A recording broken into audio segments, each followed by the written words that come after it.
Goal national अर्गनाइजेसनका केन्द्रीय प्रचार प्रसार सचिव मणि पापो लिम्बुज्यू, त्यसै गरी विशिष्ट अतिथि केन्द्रीय सर्वोच्च सभा सदस्य सानबहादुर मेचेज्यू लगायत ड्यासमा आसीन सम्पूर्ण अतिथिगणहरू र आजको यस कार्यक्रमलाई यो देश यो संसारको कुना कुना कनारामा पुर्याउन सहयोग गर्नुहुने पत्रकार मित्रहरू र आजको यस कार्यक्रमलाई सभ्य र भव्य रूपमा सफल बनाउनको निम्ति तपाईहरूको अमूल्य साथ र समय दिनुहुने तपाईँ सम्पूर्ण मङ्गोल प्रेमी चिर अपरिचित सम्पूर्णमा म लासिमहाङ मङ्गोलको तर्फबाट र मङ्गोल नेशनल अर्गनाइजेसन प्रान्त नम्बर 1 सभाको तर्फबाट एकमुष्ट न्यानो क्रान्तिकारी अभिवादन टक्राउन चाहन्छु। स्वीकार्नुहोस्। जय मङ्गोल। समयको पाबन्दी छ, छोटो समयमा आफ्नो कुरा राख्ने जमर्को गरिरहेको छु। हामीले नेपालमा सम्पूर्ण प्रकारको सबै किसिमको परिवर्तनहरू हेरिसक्यौँ। अब मात्र हामीले एउटा अन्तिम एउटा दृढ सङ्कल्प गर्नुपर्ने एउटा समय छ, जुन दृढ सङ्कल्पले तपाईँ हाम्रो मात्रै नभएर तपाईँ हाम्रो आउने भावी सन्ततिको उज्जवल भविष्यको भाग्य रेखाहरू कोरेर जानेछ। जसकारण यहाँ तपाईँहरूलाई म एउटा के जानकारी गराउन चाहन्छु भने नेपालमा आज हामीले जति पनि विकल्पहरू खोजेर जति पनि राजनीतिक दलहरूको परिवर्तन हेऱ्यौँ, ती सबै परिवर्तनहरू तपाईँ हाम्रो विरुद्धमै थियो। तपाईँ हामीले हिजो क्षेत्रीको विकल्पमा बाहुनलाई हेऱ्यौँ, त्यो पनि हाम्रै विरुद्धमा थियो र बाहुनको विकल्पमा फेरि क्षेत्री हेऱ्यौँ, त्यो पनि हाम्रै विरुद्धमा थियो। हिजो राजतन्त्रको विरुद्धमा हामीले यहाँनिर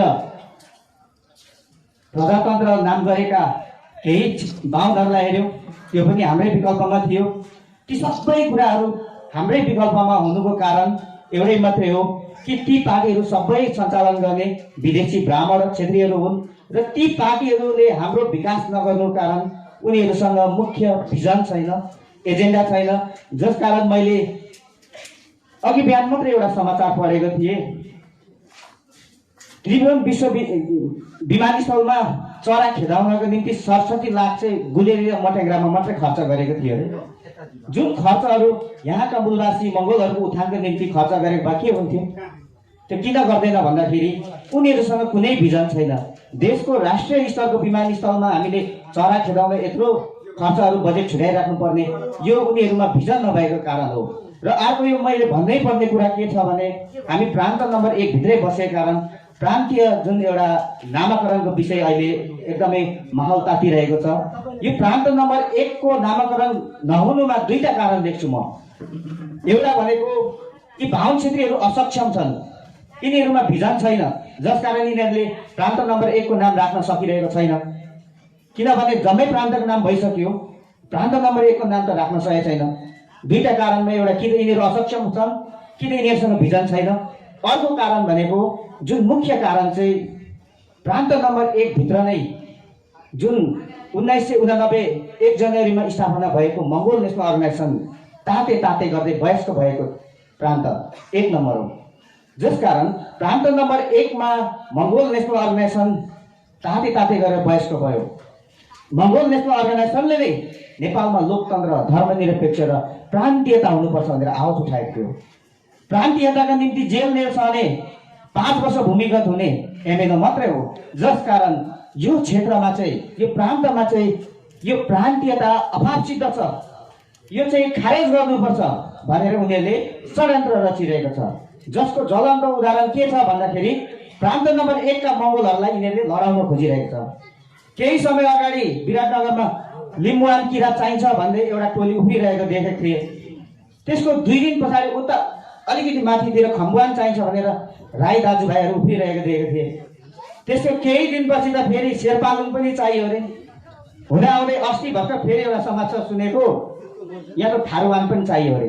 हेर्नुहोस् त, यिनीहरूले यहाँका मिलेर बसेका मङ्गोलहरूलाई आपसी जातीय नारा दिएर यहाँ लडाउन खोजिरहेको छ। जसकारण प्रान्तीयताको नाम चाहिँ यिनीहरूले प्रान्तीयता नराखेर यसरी यो अनियोग राखेर यहाँ प्रान्त नम्बर 1 मा षड्यन्त्र गर्न खोजिरहेको छ। किनभने प्रान्तीयता खारेज हो भने बाहुन क्षेत्रीलाई सबैभन्दा धेरै नाफा छ र बाहुन क्षेत्रीको यो कुनै पनि योगदान बिना आएको प्रान्तीयता चाहिँ मङ्गोल नेशनल अर्गनाइजेसन र महामना डाक्टर गोपाल गुरुङज्यूको चाहिँ यो योगदान भएकोले गर्दा उनीहरूले यो खारेज गर्न चाहन्छ। उनीहरू त घुमिफिरी हिजोकै राष्ट्र चाहन्छ, जसकारण यो उनीहरूले प्रान्त नम्बर 1 मा षड्यन्त्र रचिरहेछ। यो कुरा तपाईँ हामीले बुझ्न आवश्यक छ। साउन समयको पाबन्दी छ।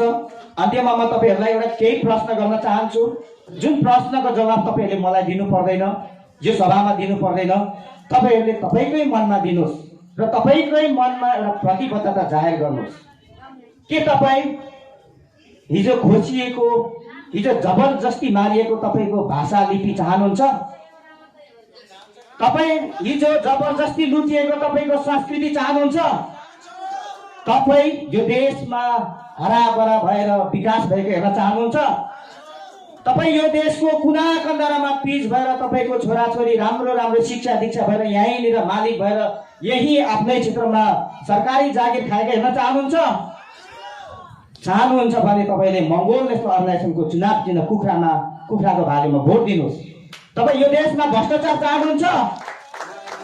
तपाईँ यो देशमा सरकारी तहको तल्लो तहदेखि माथिल्लो तहमा बाहुन छेत्रीकै मात्रै दबदबा चाहनुहुन्छ?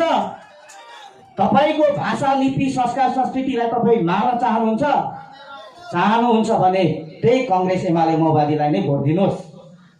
तपाईँ यदि साँच्चै नै तपाईँ आफ्नो भावी सन्तति र तपाईँको हक अधिकार र अस्तित्व चाहनुहुन्छ भने तपाईँ केमा भोट हाल्ने, तपाईँको मनमा एउटा दृढ सम्पर्क गरेर उत्तर खोज्नुहोस्। यसको उत्तर मलाई नदिनुहोस् भन्दै म समयको पाबन्दीलाई मध्यनजर गर्दै आफ्नो भनाइहरू अन्त्य गर्न चाहन्छु। हस्त, धन्यवाद। जय मङ्गोल।